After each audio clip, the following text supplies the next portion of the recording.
A ver, pensemos en una bruja. ¿Qué nos viene a la cabeza? Pues eso, el sombrero de pico, la escoba, el caldero humeante, la imagen típica de Halloween, ¿verdad? Es casi un cliché. Pero claro, detrás de ese disfraz hay algo más. No es solo un cuento, es una historia real. Y creedme, es muchísimo más oscura de lo que imaginamos.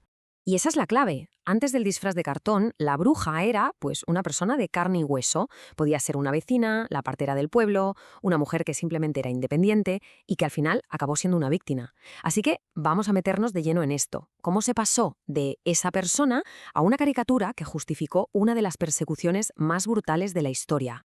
Vale, para entender cómo se llegó a la locura de quemar gente en la hoguera, tenemos que irnos un poco para atrás. Hay que rebobinar y preguntarnos, ¿qué era la magia antes de que todo se torciera? Antes de que se convirtiera en algo malo. Y ojo, porque la respuesta igual nos sorprende. No se parece en casi nada a lo que tenemos en mente. Mirad, esta dualidad es fundamental para entenderlo todo. Por un lado estaba la figura de la sanadora, ¿no? La mujer sabia del pueblo. Era la que de verdad sabía de cosas prácticas, qué hierba te curaba el dolor de estómago, cómo ayudar en un parto, entendía los ciclos de la luna, estaba conectada a la naturaleza. ¿Pero qué pasó? Pues que a medida que la Iglesia acumulaba más y más poder, este tipo de conocimiento, que quedaba fuera de su control, de su dogma, empezó a oler a chamusquiña. Dejó de ser sabiduría para convertirse en una amenaza. Y así, la sanadora se transformó en la hereje. Es que esta frase lo clava, de verdad. No estamos hablando de lanzar hechizos a lo Harry Potter, nada de eso. Olvidémonos de Hollywood. Era un saber muy pegado a la tierra, a lo práctico, a la experiencia. Un conocimiento que se pasaba de generación en generación, de madres a hijas. Era, en el fondo, la ciencia de la gente corriente. La ciencia de los que, obviamente, no tenían un laboratorio. Bueno, y ahora es cuando la cosa se pone realmente fea. Nos metemos de lleno en el meollo, en el corazón de las tinieblas. Hablamos de un periodo concreto, más o menos entre 1450 y 1750.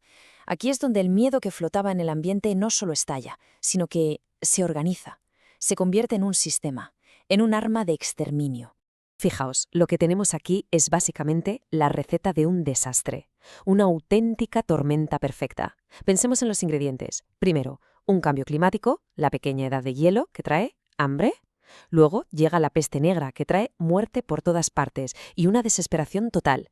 La gente estaba aterrorizada, necesitaba un culpable y de repente, ¡zas! En 1486 aparece el libro perfecto para señalar con el dedo, el Malleus Maleficarum, el martillo de las brujas. Y ojo, que esto no fue un libro cualquiera, fue un auténtico bestseller del terror, una especie de manual de instrucciones que te decía cómo encontrar, juzgar y aniquilar a las supuestas siervas del diablo. Y aquí viene un dato súper interesante. Este pánico no fue igual en todas partes, ni de lejos. El epicentro del horror, donde la locura fue mayor, fue en el corazón de Europa, en lo que hoy sería Alemania, Suiza, el Sacro Imperio Romano. Y lo curioso es que en sitios como España, la famosa Inquisición, que tiene una leyenda negra tremenda, fue a menudo mucho más escéptica. Para ellos, muchos de estos casos no eran pactos con el diablo, sino más bien cosa de superstición o incluso de problemas de salud mental. Vale, hemos hablado de libros, de mapas, de fechas, de la macrohistoria, por así decirlo. Pero, ¿y la gente? ¿Quién moría realmente en la hoguera? ¿Quiénes eran las víctimas de toda esta histeria? Es hora de que le pongamos rostro a esta tragedia. Y lo que es terrible de verdad es que cuando se mira quiénes eran las víctimas, se ve que no era al azar. Había una lógica social, pero una lógica aplastante y cruel. Se iba a por las más vulnerables. ¿Quiénes? Pues mujeres mayores, viudas, que no tenían un marido que las defendiera y que a lo mejor eran vistas como una carga económica. O las parteras. Claro, ellas sabían de vida y de muerte, y si un bebé moría, ¿a quién era más fácil culpar? Y luego, por supuesto, la gente pobre. Bastaba con que te negaran una limosna y que luego a ese vecino se le muriera una vaca para que te acusaran de haberle echado una maldición. Y los juicios, bueno, llamarlos juicios es ser generoso.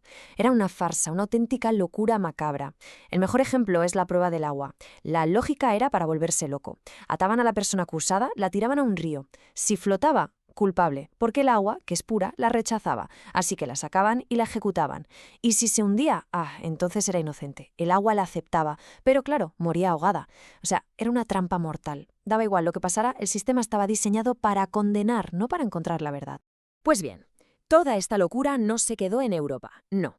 Cruzó el charco, cruzó el Atlántico y su episodio más famoso, el que a todos nos suena, tuvo lugar en un pueblecito de Massachusetts.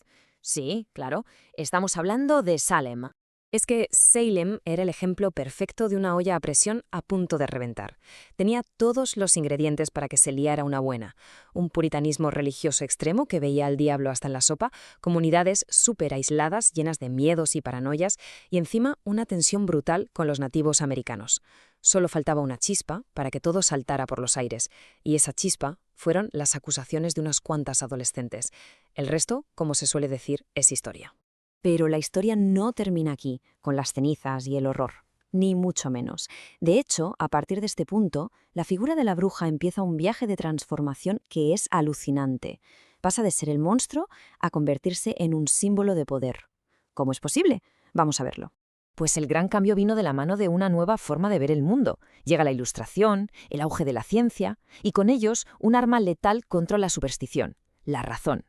De repente, cuando se podía explicar que una cosecha se había arruinado por una plaga y no por el mal de ojo de la vecina, pues todo ese castillo de naipes que sostenía la caza de brujas empezó a temblar, y poquito a poco se fue cayendo.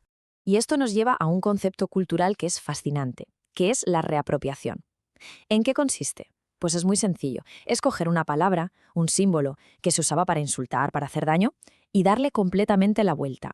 El colectivo que era atacado con esa palabra la coge, la hace suya, le quita todo el veneno y la transforma en un emblema de orgullo y de fuerza.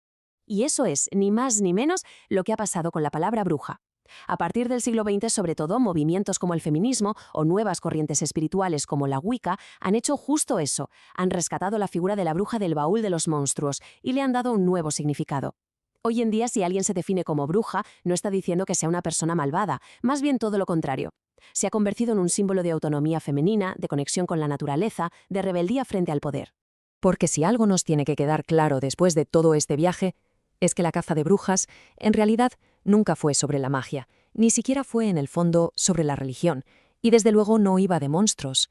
Toda esta historia, al final, se reduce a una sola palabra: poder. Y sobre la pregunta que sigue flotando en el aire, tan relevante hoy como hace 500 años, ¿a quién se le permite tener ese poder? ¿Quién dibuja la línea de lo que es aceptable? ¿Y quién decide a quién se margina, a quién se persigue, simplemente por ser diferente? La historia de la bruja nos obliga a eso, a mirar más allá del disfraz de plástico de Halloween, a recordar a las víctimas y, sobre todo, a vigilar para que esas hogueras, ya sean reales o simbólicas, no vuelvan a encenderse nunca más.